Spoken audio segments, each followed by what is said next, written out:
Okay, Okay. we have we're recording now. So, oh,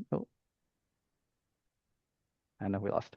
Um, so let's see if we can. So we're going to start with some questions for our panelists. So first one is, why did you run for election as a delegate?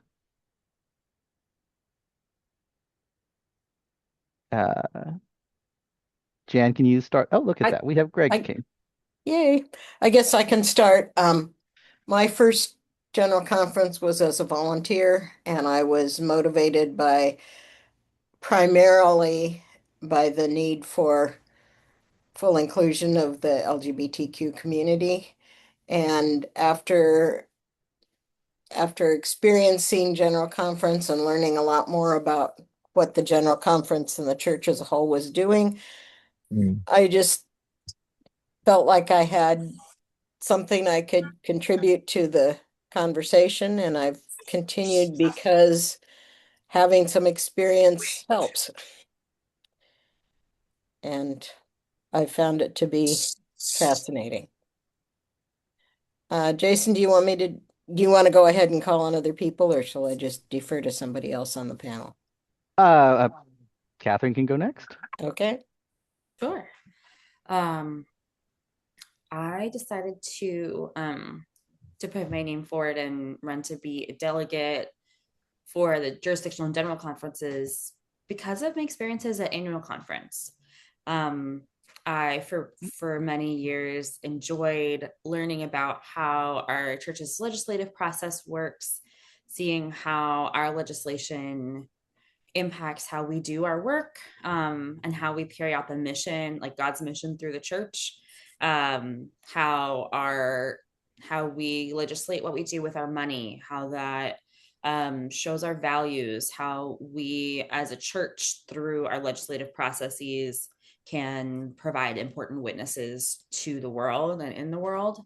And so because I enjoy doing that stuff and every time learning and finding new people to work with at the annual conference level, I was excited to do it at larger levels. And I'm glad that I did. Okay, and Allison is our clergy member on the delegation on the panel. Why did you? Why did you run for election as a delegate?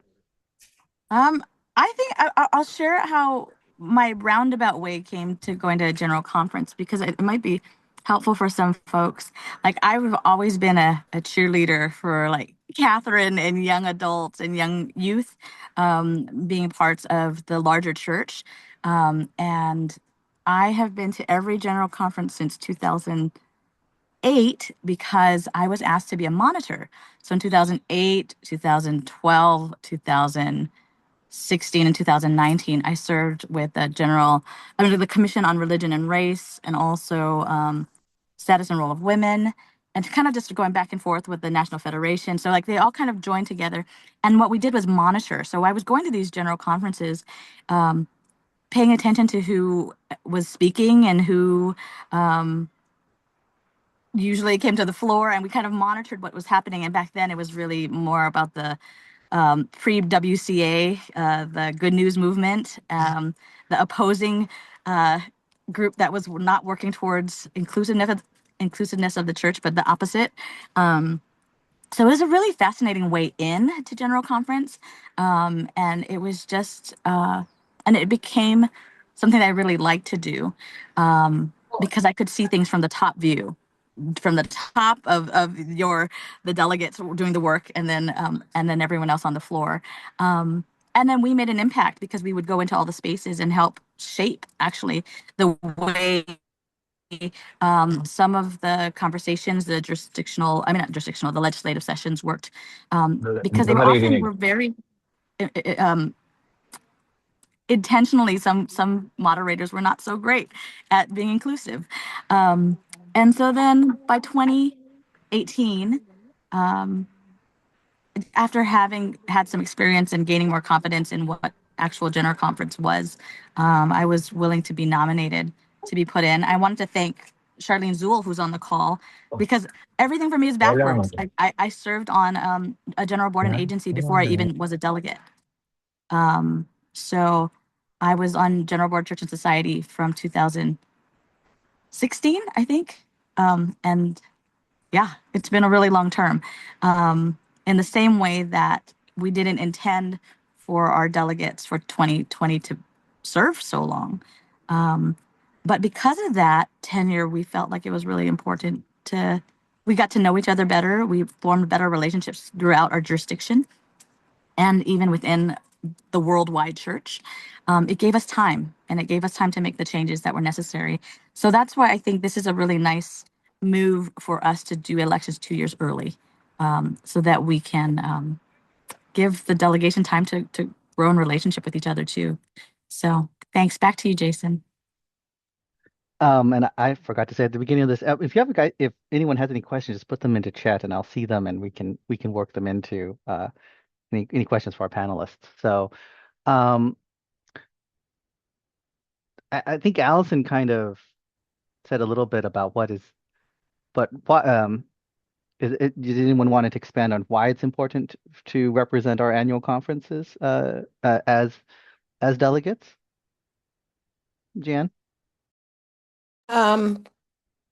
Just that in our conference, and we're a much smaller conference than where all of you are from, we have not had a large number of laity that are interested in engaging beyond the annual conference level. And it's just really important that those lay voices be heard and be part of the conversation. So, and but I also think it's important to have a representative that's not a one-issue person. I came into this because of one issue, but when you start looking at the big picture, you see so many other things, either things that are wonderful about the church that you want to help spread, or things that really could be better that you'd like to help fix.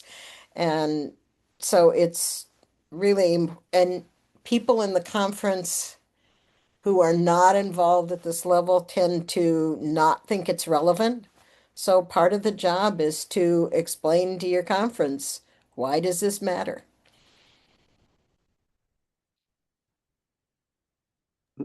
Catherine? Would you repeat the question, please? I was kind of Um, listening to Jan.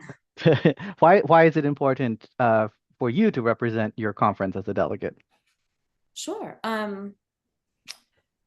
Being from CalPAC and being from the Western jurisdiction, I think we have a unique experience of church that is different from any other jurisdiction in the US, and of course different from the church around the world. And that's true of every place, but in the United States I think it's especially pronounced that the West often has not only a witness to the world but a witness to the church. We're often innovating, and for example in LGBTQ inclusion, we were living that before it was in the Book of Discipline or before the exclusionary language was removed. And so sometimes delegates from the West are able to say, here's what we're doing in ministry, and here's why we should be legislating that for the whole church to have these options. So I think that's one example of why it matters to represent CalPAC from my perspective. Although I think each of you, well, a lot of you are from CalPAC, but your answers still can and should be different for that, as to why you might want to represent CalPAC or Cal Nevada, or Oregon, Idaho, or wherever you happen to be.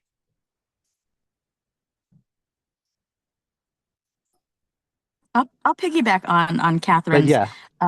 In addition to that, I think diversity is what is actually quite beautiful about the Western jurisdiction, is that it's not only diversity of color of skin, but it's diversity of voices and mindsets too. Yes.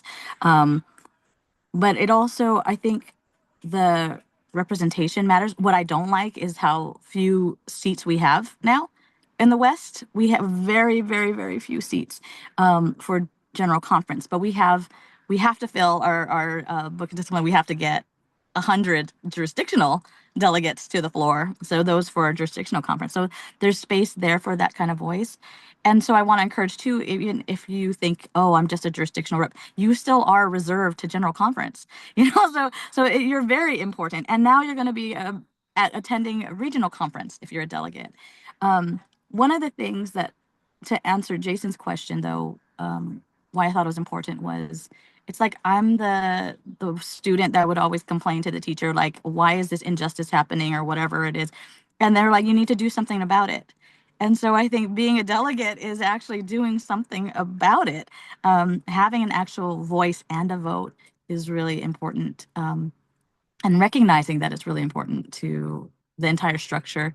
I mean, we saw what happened in 2024. I mean, the church was split. If we had met in 2020, I don't know if we would be who we are today as a United Methodist Church. But it was really important that people stuck together. Entire conferences were flipped in 2024. Delegates had entirely new slates because when the disaffiliation happened. So, important things happen in the church, and voices are really important, that you're around and present to be there. Kind of building off of what Jan said, and then there's a question from Charlene that we'll get to.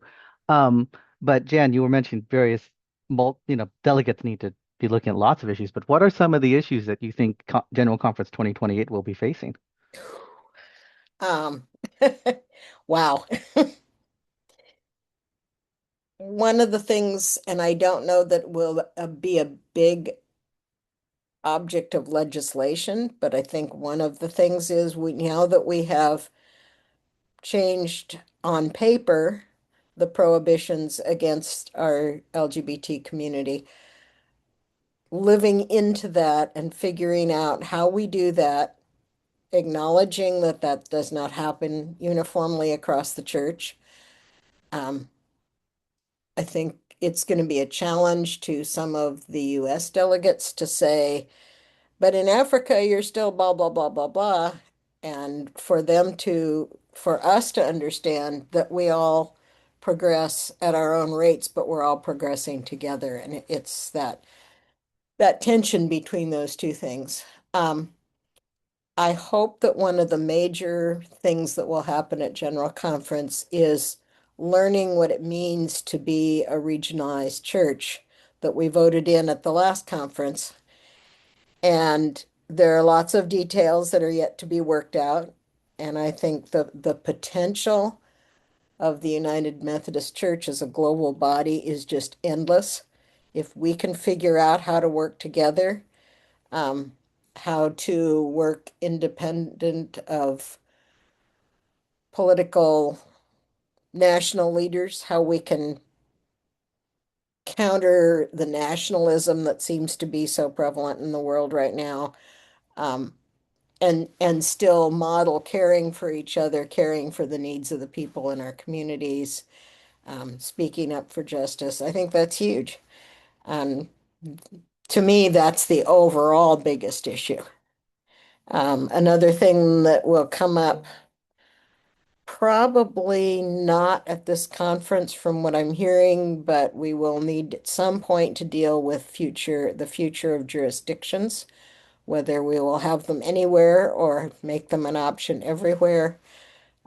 So that'll be a conversation, even if it's not voted on at this conference. Those are off the top of my head first things.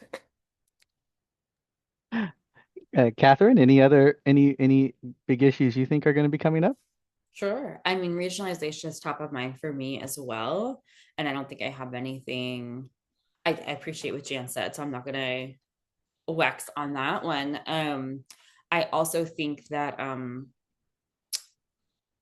the way that the church uses our financial resources and assesses what financial resources we have is going to be huge. I mean, it seems like lately, each general conference, we have less money to use. And so we face what for some were like very painful budget cuts when we compare 2016 to 2024.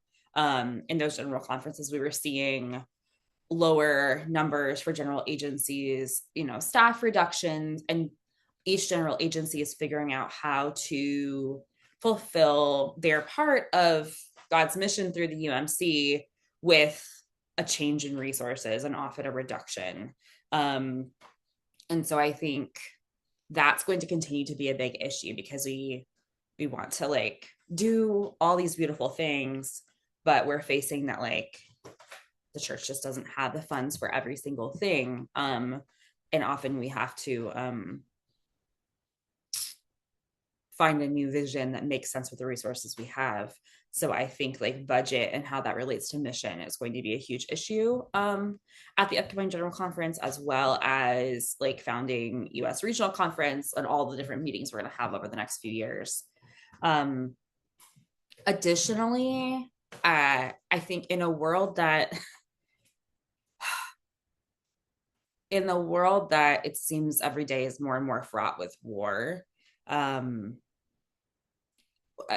that's whatever that looks like in 2028 at the time of these meetings is going to be different from what it looks now, but it's not going to be gone. And so I think that the church's response to the church's role in war and peace around the world, whether it be in Palestine and Israel, in Iran, the US, related to Sudan, related to the places where our churches are and the places where our churches are not, is going to be should be an important conversation topic and possibly legislative topic at these conferences as well.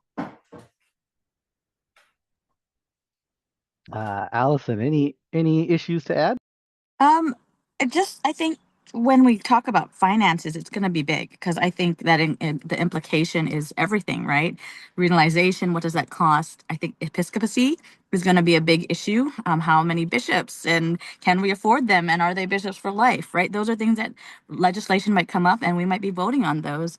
I think also fiscally related would be general agencies.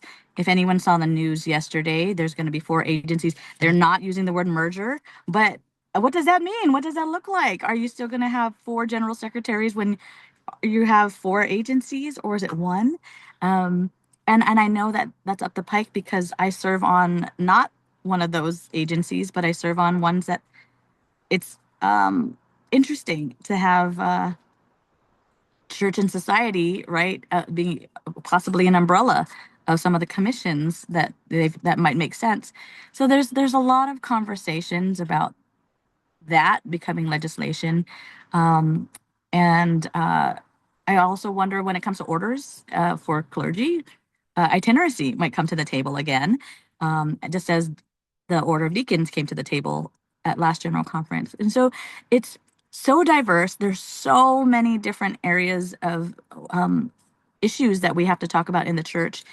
And the saddest part is if the Western jurisdiction doesn't get its act together and work together, we can't cover them all because you can't cover with only 1 delegate each or 2 delegates from each conference. And there's 14 different legislative rooms or however many they have if they don't put them into smaller places, concise, make it more concise. So yeah, there's a lot of things that you care about that will be on the slate. And that's kind of how we've been doing it in the past is what do you care about? Where do you want to sit in? Where do you have a bigger voice? So that's helpful.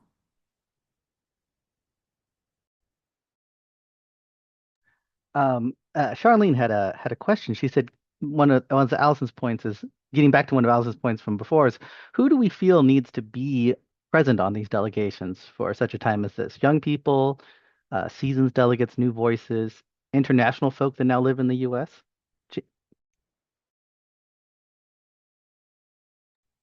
Would you like to start, Jan? You shouldn't always have me start, but the people on the panel were talking a little bit about this before we started. I think we always want to make room for new voices. We definitely want to reflect the diversity of the church in gender and ethnicity and sexual orientation and all the diversities we have, and youth. The problem that I've seen, and apparently it's not unique to our conference, is we have a tendency to elect somebody to a jurisdiction because they check one of those diversity boxes. And if they're not engaged at all in the annual conference, sometimes we've elected one of those people, and then when they find out what it involves, they either, oh, that wasn't what I thought it was. I'm really not that interested in that. Or especially in the with younger people, they find that they just can't fit it into their schedule. They're not in a position to be able to do the work. So I think we want we want a good mix of people who have been delegates and with new voices and new experiences. But also, I think we need to elect people who know a little something about the structure and what they're getting into and the work.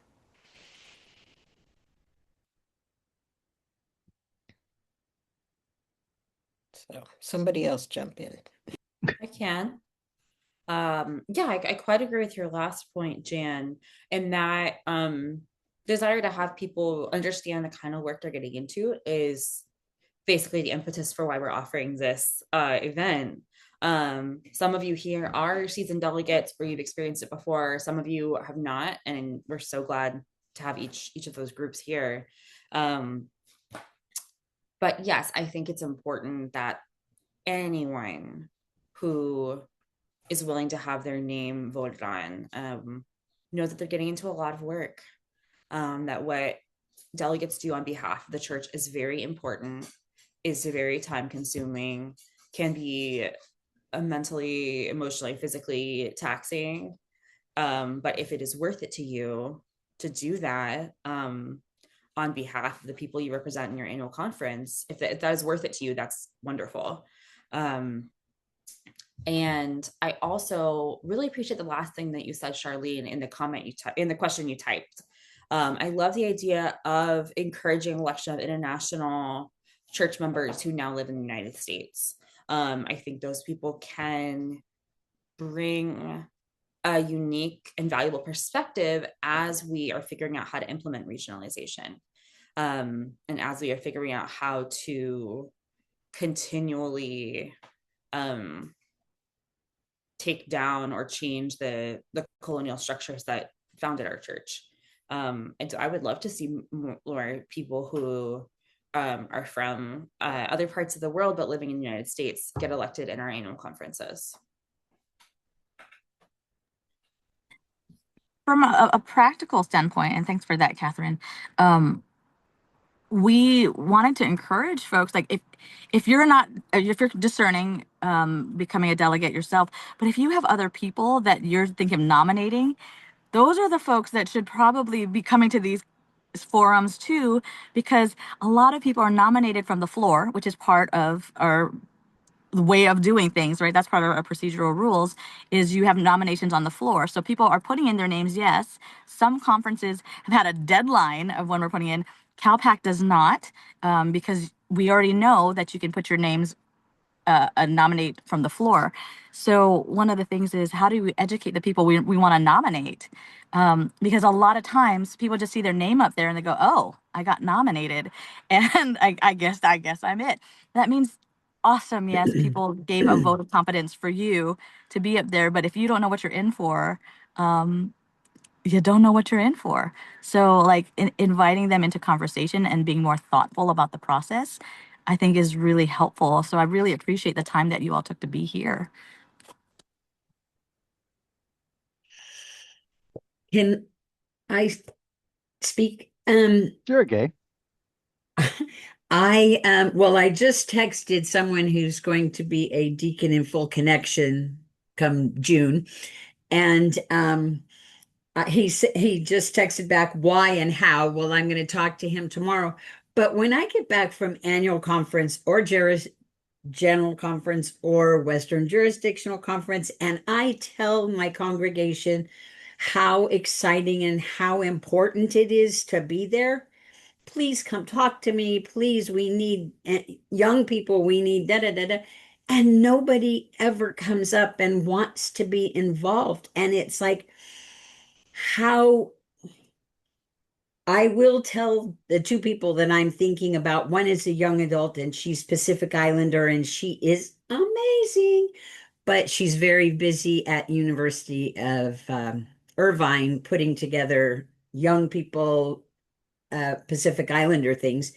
But she's an amazing human. And then I'm going to talk to Brian tomorrow and say, you guys need to at least come on this, because I was thinking about wanting to be a Western jurisdictional person, but then I listened to Allison and I heard her say that she was on the commission where she went into the groups. And I think that was on the commission of race. And I think that's what it was. And that sounded like that would be something I would like to do more than just be the runner at all the conferences, even though I can't stand sitting too long in one place. So I think that would be interesting to do. So letting people know that there's not just a delegation that is needed, but other things needed. Am I on the right That's track? awesome, Gay. Actually, yes, because that's how you learn, right, about general conference. And I think you're right. Like, how do we let them know that they could be, what is the term that they use? Not ushers, but the runners, there's a specific Marshals. marshals. Marshals. So you Marshals can, and Marshals and pages. yes. pages. So you could volunteer to be a marshal or page, right? You could serve under a general agency as a monitor or a volunteer. Emily's right. General Award Commission on Religion and Social Status and Role of Women is where Emily sits, and so like she understands like the role of the monitors very well. She could talk to it. But I also want to address before we move on is Gay's very technical point about you know somebody that's becoming ordained as a deacon. There's a limbo period. So if they're getting ordained, they can be elected or nominated to be a delegate once they are full deacon or elder in full Richard connection. is saying no. Yeah, But actually, once they're once full, you're they can. they're full. You have to be full. So Right. if you're in the limbo spot where you're provisional, you cannot be. If you're, I don't think local pastor. There's so many little tiny rules that people don't even realize Yeah. that they are eligible or ineligible because of the timing wise. It's like becoming a bishop. A bishop has to retire even if they're not 72 yet. They'll have to retire before the quad if they become 72 in between that term. So there's just little things that we have to know and be knowledgeable about when we nominate too, because we could nominate and elect someone that is a provisional elder or deacon, and then they're told that they're no longer right. So if he's Some of going to this be, actually, oh, sorry, if he's going to be ordained on June He'll, 20th, he'll be okay. yes, so Well, no, then, that person yes. would be eligible to be elected during that same I- annual But conference. Catherine And a should lot talk of to that this. is a lot of that is actually addressed in a handout we're going to give you as a PDF before you leave Mhm. today. So if it helps you to have something in writing, something that you can email to your friends, that will be available for you before we wrap up. But We Catherine, can still talk about it, but I thought I'd mention that. speak to it for yourself, because that's one of the Oh, reasons why sure. you're not. Yeah, so I am not going to be running to be a delegate in this coming quadrennium because I am in the candidacy process to eventually hopefully be commissioned and ordained. And so I might be commissioned within the next couple of years. So if, for example, this year in 2026, I nominated myself or someone else nominated me and I was elected as a lay delegate, if as I hope I do get commissioned as a deacon, then I would no longer be able to serve in that lay delegate position and I wouldn't be able to fulfill that commitment.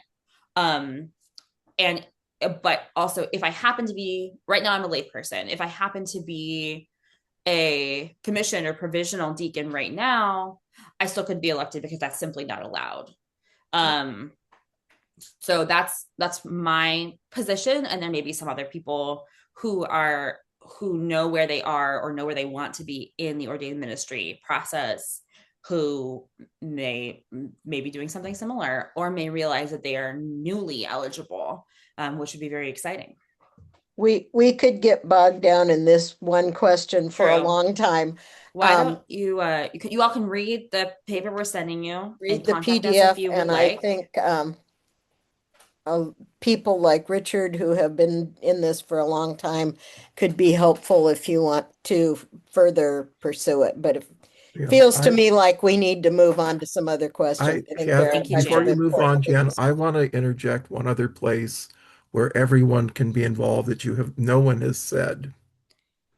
I'm assuming that RMN, MFSA, and Link, and almost every other of the 14 Link members, they generally send teams of people to General Conference as volunteers.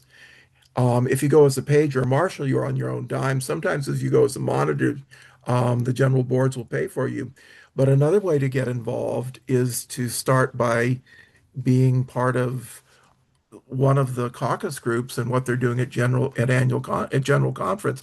Honestly, when I started, I didn't think I would ever be elected as a delegate. It was the only door that was open to me. And because I'm white and male and straight and all of this other stuff, whenever it came into what do we look at diversification, someone else made much more sense to be chosen. So I had to find a route that worked for me, which was being a volunteer on legislative issues. And turned out I was rather good at it. But I want to point out that's another thing. And I also want to say with this whole thing of experience and this, we are electing 10 lay and 10 clergy jurisdictional delegates. And sometimes the way that people begin to learn, well, CalPAC is. CalPAC is electing 10 and 10. Other conferences are, but this is mostly CalPAC. And those numbers will be on the PDF we'll get you as well. Good. But that's also a place where younger people can come in as a jurisdictional delegate. And if it turns out it doesn't work for them, it's not as high stakes a game as if they're a general conference delegate. So Okay. just a few thoughts. Well, since we're talking about what are we looking for? The next question was what part of being a delegate what part of being a delegate do you find most challenging? And we'll start with Allison since I'll share from my perspective that I didn't know, well, I mean, vaguely. I was not elected the first elected as part of our delegation. And so what a lot of you are not aware of are the roles, the number that you're elected in is very important, because it stands that way because you just keep moving up if other people are um, become bishops or recuse themselves from the delegation. And we actually had two, right? We had Cedric become a bishop in 2022 and then Sandy in 2024. And Cedric kind of gave me a heads up. He goes, start watching me now. And I said, why? And he goes, because if anything happens, that means you'll be the head of the delegation. I was like, what does that mean? So like, I think paying attention to the role order is helpful. And also knowing what your roles are on the delegation. Every single person on that delegation matters. And I was at General Conference and they said, who's the delegate going to the ICOE, the Interjurisdictional Council on Episcopacy? And I called our whole delegation on the chain. I said, who's that? And they all texted back, you. And so like that is how I ended up on that because it was Cedric's role before and I had no idea what his roles were. It also is important to note that you sit on different committees on the Western jurisdiction and can be nominated to sit on different roles on the jurisdiction once you become those elected delegates. So really helpful, right, to know. And there's quite a few. In the same way that our conference districts have structures, conferences have structures, our Western jurisdiction does too, and so does the larger church. And so we mimic them, right? We've got connectional tables in our conference. We have connectional tables for the worldwide church. We've got nominations for every level. So know that you can also serve or end up serving on all these roles. Yeah. Emily could speak to that too if you want to pull her in. I would say one of the challenging things, if you're a general conference delegate, general conference is physically exhausting. When you're a reserve, you don't have to go to everything all the time. When you're a general conference delegate, you will be either in a legislative committee or a plenary session all day, every day. And you need to be that's challenging. The other thing that I want to be sure gets mentioned, because it was kind of a surprise to me the first time, if you generally the first elected lay and clergy of each delegation are the people that become the committee on episcopacy for the jurisdiction. And that's been a very challenging and also very amazing experience. You get to work with amazing bishops and amazing other people on the committee, but it is something that people need to be aware of if they're elected.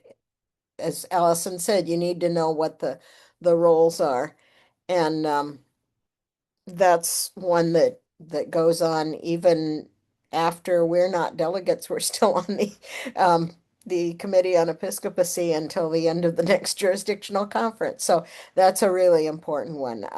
Nominations for the jurisdiction, I think, usually falls to the second elected clergy and layperson. And then, as Allison said, there are other roles um, that happen. So those are a couple of the challenges I see. And just the volume of stuff that you have to try to be informed about. And usually delegations divide up the legislation that's proposed so that everybody kind of becomes an expert in at least one area. But then when it gets to the plenary session, you have to be ready to vote on everything. And that gets a little wild. So, Catherine, what else do you want to say about? Yeah. Also, the question was, what's the most challenging part of being a delegate for me, right? Yes. Okay. I am answering this question specifically as a layperson who is a jurisdictional delegate. I started out as a jurisdictional reserve, and then as people resigned and different stuff happened, I became a jurisdictional delegate. I was never I never, thankfully we didn't lose so many people that I would have become a general conference delegate. So I was general conference reserve, but I was not like high up on that list. I found the biggest overall challenge was setting aside the time to be involved and the implications of that for my life. So sometimes it was going to delegation meetings on a school night when I was in graduate school, or going to the ancillary meetings that came up because we were working on X, Y, and Z legislation, or we were reviewing all these Episcopal candidates, and we had subgroups and teams to divide up that work. So I might have numerous meetings per week, but at the same time, it was also as a layperson setting aside the time to be at these conferences was challenging. Depending on which conference it was, as we're starting to address in the chat, depending on which conference it was, I may have had travel costs paid for and hotels paid for. Going to the general conference was not something that was required of me because of my position, but I wanted to be there. I was a volunteer for various things, as well as a reserve for CalPAC. And so I chose to figure out how to make that work with my time in relation to the job that I had, in relation to my own finances. And I cannot speak to how that would work for a clergy person. And that would vary depending on where you're serving, if you need to take vacation time or whatever. But for me, I had to plan long term to be at these different conferences and figure out how to make that happen financially and how to budget my time and energy, whether that's within a week or within a year. So for me, that was the most challenging. And yeah, and I'm sure that would look different for every person. That's what stands out. I want to add just a little bit to what I said about reading legislation and being prepared. As several people have pointed out, we don't have enough delegates in the whole jurisdiction, let alone in an individual conference, to cover all the legislative committees. So every general conference delegate is assigned to one legislative committee. But that means that our reserve delegates really have to help with the preparation and then the sitting in a committee and making sure that somebody from the Western jurisdiction knows what's going on in that committee. So it's challenging, but it's an important role for the reserve delegates that are there. Um, coming kind of bringing off of that, but I know hear from Catherine a little bit more about like what are some of the commitments like as a reserves are what are some of those commitments that we've done not as in preparation for general conference and the jurisdictional or and also at general conference. I can start to touch on that. For jurisdictional delegates specifically, one of the most important things that you do is elect bishops. And that takes a lot of thought and time and preparation, prayerful consideration. In 2022, especially, we had a large number of candidates who were either self-nominated or nominated by their annual conferences. And so, at least for the CalPAC delegation, we took the time to read and consider the materials for every one of those candidates. We divided up into smaller groups so that not every person had to read every single thing if they didn't have the time. But we did sort of each one teach one, where we were all teaching each other about these candidates, saying this person stands out for this reason, or we're not sure, I might personally not give my vote to this person because of this reason, and I would encourage you to consider this person. We spent a lot of time and energy really trying to discern who would be the right people to lead our church in the unique office that is the episcopacy. And so that took a lot of different meetings, as well as individual reading, as well as attending forums and watching interviews with these candidates. And it's really, really important. I mean, if you only attended your annual conference, you see how important your bishop is. And so as a jurisdictional delegate, you have a role in electing those people. And they do so much beyond our annual conference as well. So that's what I would really emphasize as responsibilities for a jurisdictional delegate, or even jurisdictional reserve, although to a little lesser degree. Can I just add that how important, how helpful, for example, Jason and Catherine and Richard were to CalPAC? Like when we were meeting, not just for jurisdictional though, Catherine, you guys were reading, and basically it was like study groups. Like everybody had an assignment. Every reserve for general conference, which were the jurisdictional reserves, were like basically assigned to legislation, and everyone helped with cliff notes for the delegates. It was amazing. So the delegates do a lot of work the whole time, all of them, if they choose to, right? And when we also knew we had some WCA folk on our delegation. So that made it really hard, and it made it challenging. There are definitely people who they say they're not going to go to general conference. They may not be willing to help with that kind of reading, and they opt out. But if you want to be involved, there's a ton of work to do. And we need those people. And I'd also like to interject that every conference delegation has their own character, but at least the CalPAC delegation tended to reduce the level of hierarchy that is so built into all of this. And Allison talks about the order of elected. And sometimes you could just see this real stratification within delegations. But CalPAC, and I think it's probably true in the Western jurisdiction, because everybody is needed, the differences have become much less. And also, honestly, with general conference needing delegates needing to take breaks, most of the reserves who went to general conference ended up on the floor. Well, at least in CalPAC, almost. And when one of our delegates, general conference delegates, got sick, our Yeah. first reserve that was present ended up on the floor for 2 solid days. Yeah, Um, it used to be that everybody they would try to give everybody in the delegation a chance to be on the floor, and the general conference has gotten really nasty about that, that you have to have a really good reason. And your delegation did. Um, yes, we're kept, you ours is know, much smaller, and I don't think we got everybody a turn on the floor, but Mm. um, we if you're a reserve, don't assume that you're going to get a turn to be on the floor in the plenary session. We had a lot of fake coughing, Jan, but made friends. Really did. I made relationships with the folks checking us in, and so they were always willing to swap out. And so we said anyone who took the time to come out to general conference from the jurisdiction got on the floor for CalPAC. But that has to be intentional. I think you're right, Jan. It needs to be intentional. Yeah. I I know one afternoon, I think it was, I said, I need a break. I'm just wiped out.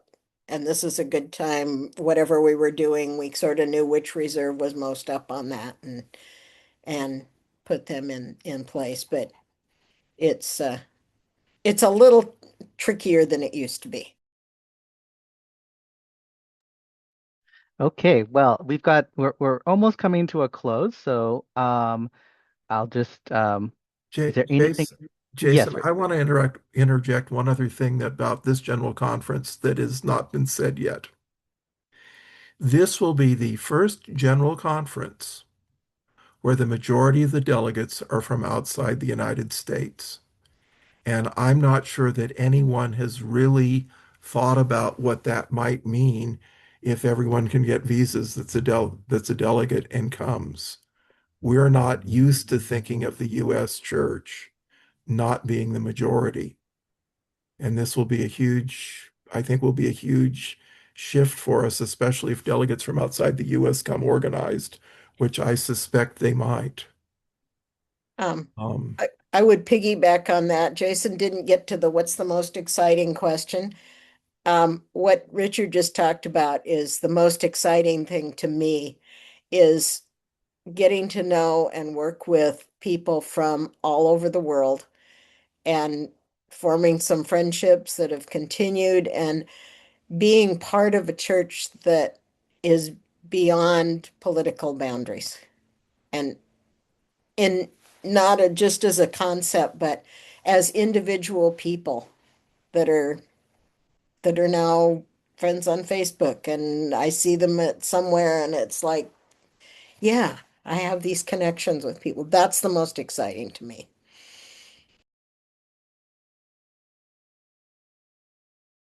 and with WhatsApp, you know, I chat with people in Africa a couple of times a month. And I know that with Zoom, Izzy is convening a meeting on Monday morning, God help us, at 4 a.m. Pacific, because that's the sweet spot. But we'll have people there from a bishop from Africa, delegates from Africa, our leaders from Africa, Europe, and the Philippines. And it's a different the relation it's not just but general conference is often the place where you meet people, and then when you go home, you maintain the relationships.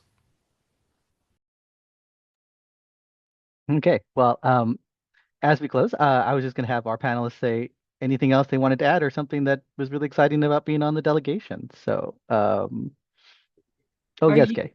are you going to email to each of us those things, or is it going to be in the chat where I have to save it?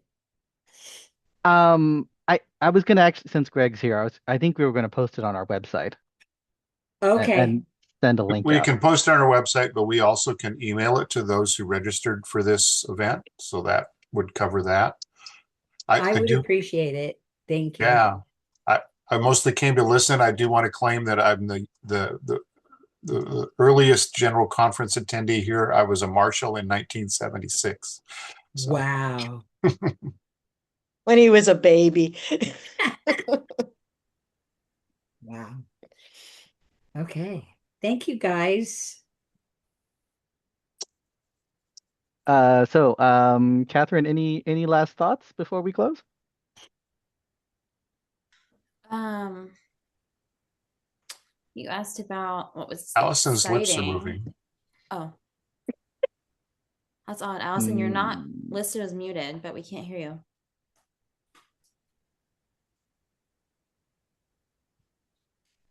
We still can't hear you. We just can't hear you, Allison.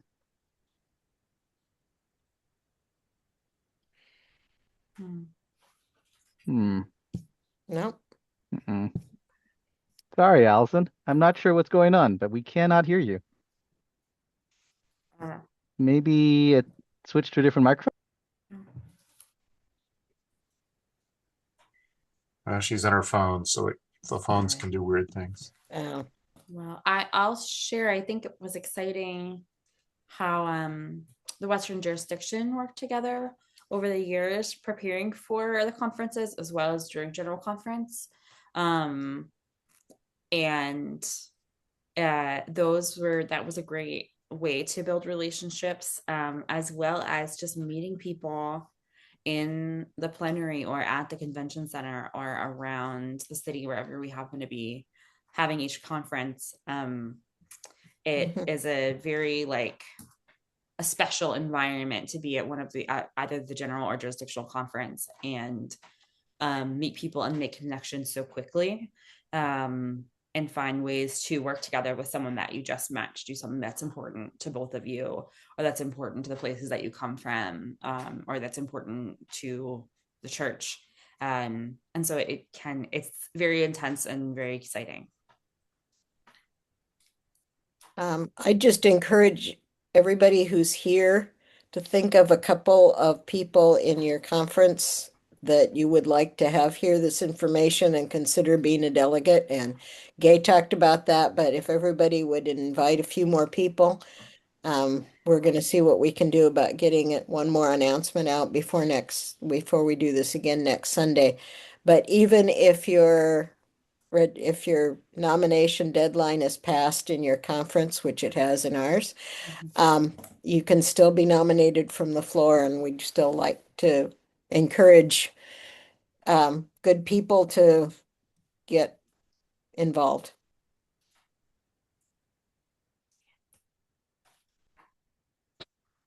Okay, well, looking from the chat, I guess Allison's phone has overheated and it's not working anymore. So, thank you all for coming. We will be sending, like we said, we send our FAQ out via email and get it posted.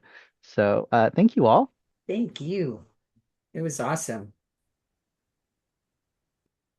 Thanks, everybody, for coming.